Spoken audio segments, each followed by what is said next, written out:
जबलपुर बरेला थाना अंतर्गत शारदा मंदिर में अपहृत हुई 2 नाबालिग किशोरी को बरेला पुलिस टीम के द्वारा सकुशल वापस लाने पर परिजनों व ग्रामीणों ने बरेला पुलिस टीम का किया फूल मालाओं से सम्मान। बरेला थाने के एसआई अशोक गर्ग का रहा सराहनीय कार्य। केस हाथ में आते ही मात्र एक दिन में नाबालिग किशोरियों को परिजनों के हवाले किया है।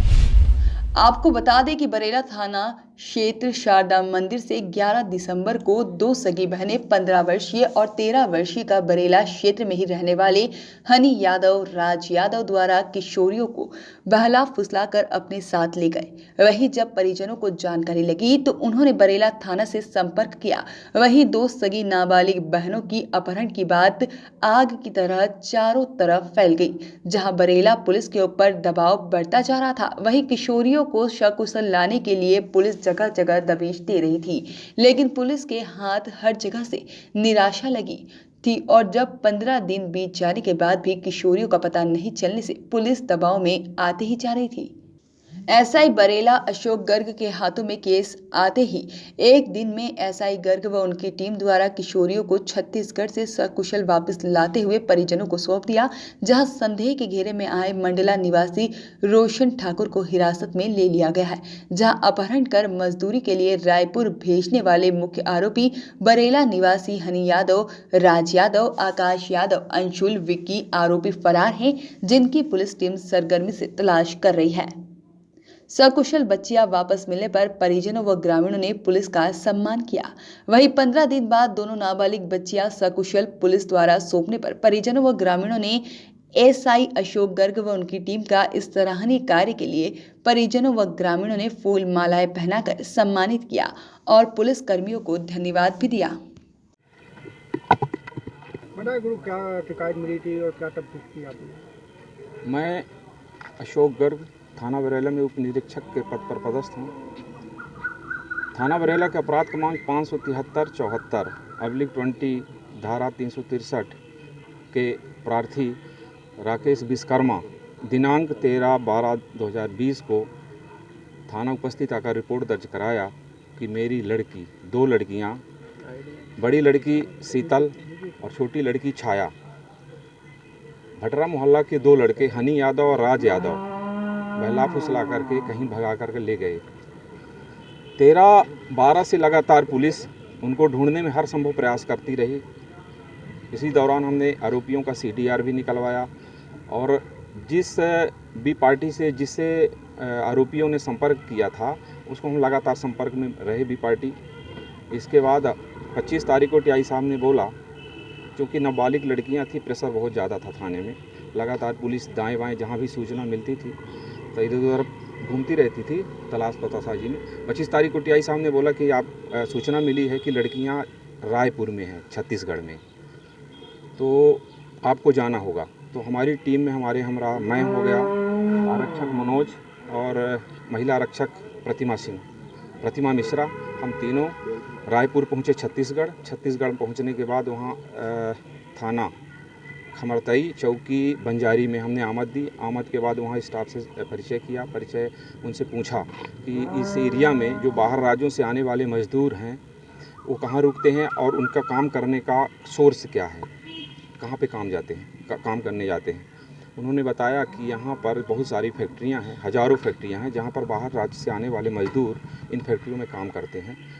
तो हमने सुबह से ही लग गए और सारी फैक्ट्रियों में जा के दस्तक दी, अपना मोबाइल नंबर, चौकी का मोबाइल नंबर और इन लड़कियों का, आरोपियों का फ़ोटो दिखा करके उनको बताया कि जब ये लड़के लड़कियां अगर किसी फैक्ट्री में आप लोगों के आते हैं तो इनको बैठा करके रखना और हमसे संपर्क करना या चौकी में संपर्क करना। जब तक हमसे संपर्क नहीं करते हैं तब तक इन्हें छोड़ा ना जाए।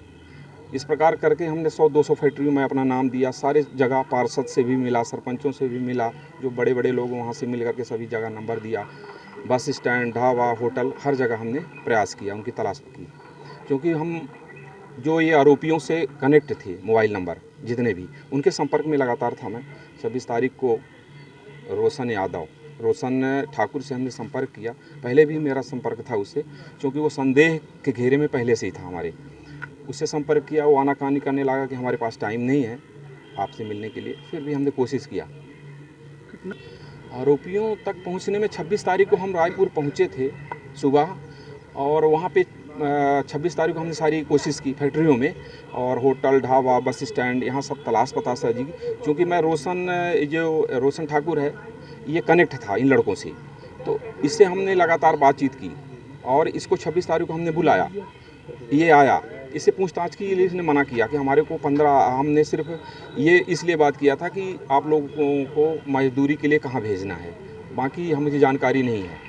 इसके बाद बी पार्टी में एक और था जो इन लड़कों से कनेक्ट था, सोनी, उससे बात किया तो उसने बोला कि नहीं, उत्तम लेके आया था मेरा दोस्त, उत्तम से संपर्क किया तो बोला हाँ बस स्टैंड से हमने एक ईंट वाली फैक्ट्री में उन लड़कियों को भेजा काम करने के लिए। तो उस वहाँ पे जो ठेकेदार था उससे रंजीत से संपर्क किया तो उसने हमसे बताया कि हाँ साहब 2 लड़कियाँ यहाँ पर हैं, आप आकर ले जाइए। हम वहाँ गए और रंजीत से बातचीत करके इन दोनों लड़कियों के लाया चौकी में दस्तयाब की। फिर लड़कियों से पूछताछ किया तो उन्होंने बताया कि मैं 11 तारीख को रात्रि के 9 बजे 5 लड़कों के साथ कहाँ शारदा मंदिर से निकले। उसमें कौन का था? हनी यादव, राज यादव, आकाश यादव, अंशुल और इसके बाद विक्की, 5 यहाँ से गाड़ी में गए हैं और चिल्पी तक गए। चिल्पी में वो 3 लड़के वापस आ गए, आकाश, अंशुल और विक्की, और ये चारों कौन, शीतल, छाया और हनी और राज, ये चारों पैदल चले यहाँ से। इनके ऊपर किन किन धाराओं के तहत मामला दर्ज किया गया? इनके तहत 363 अपहरण का मुकदमा कायम किया गया है।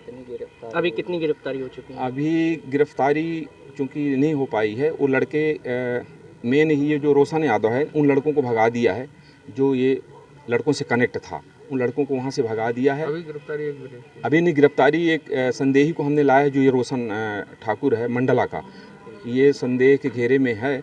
और चूंकि लड़कियों से पहला संपर्क मतलब लड़कों से और लड़कियों से संपर्क पहले बस स्टैंड रायपुर में इसी से हुआ था। मैं बरेला पुलिस अशोक गर्ग जी का बहुत आभार व्यक्त करता हूं, जिन्होंने मेरी भांजियों को एक दिन में ढूंढ के निकाला। बहुत बहुत आभार उनका, और पूरा स्टाफ का उनका भी आभार व्यक्त करता हूं।